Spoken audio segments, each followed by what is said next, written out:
सकाळचा दिनका for acidity संवेदनशील पोट.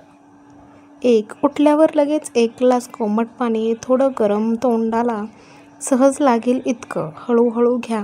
हे पोटातलं आम्ल कमी करतं आणि आतडं जागं करतं. खूप थंड किंवा उकळतं पाणी नको, याने पोट जास्त संवेदनशील होतं. 2. 5 ते 10 मिनिटांनी हलकं काही खा. छोटं केळ किंवा ओट्स बिस्किट, थोडा गूळ किंवा भिजवलेले बदाम. हे पोटाचं आम्ल शोषून घेतं, त्यामुळे चहा घेताना जळजळ कमी जाणवते. 3. आता चहा घ्या हलका, कोमट चहा, दूध आणि साखर कमी. ग्रीन टी किंवा सुक्या आल्याचा चहा.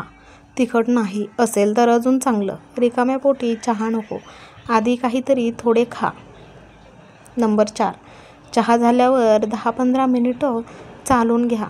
पोटातलं आम्ल नीट वितरित होतं आणि अन्न किंवा चहा खाली पोटात स्थिर बसतो.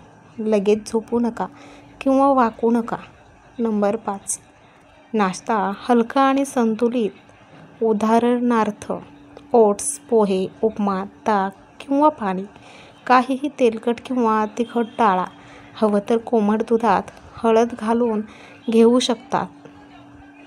नंबर 6. दिवसात पाणी कसं प्यायचं? एकदम खूप नाही तर थोडं थोडं पण वारंवार पाणी घ्या.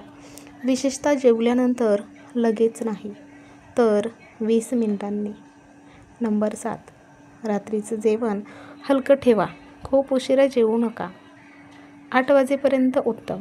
झोपण्यापूर्वी अर्धा ग्लास कोमट पाणी किंवा ताक.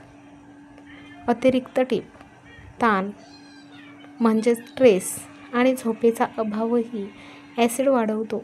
म्हणून दररोज थोडा वेळ शांत बस. श्वासोच्छवास नियंत्रित कर. जर रोज जळजळ होत असेल तर डॉक्टर सांगतील अशी अँटासिड गोळी 5 ते 7 दिवस घे.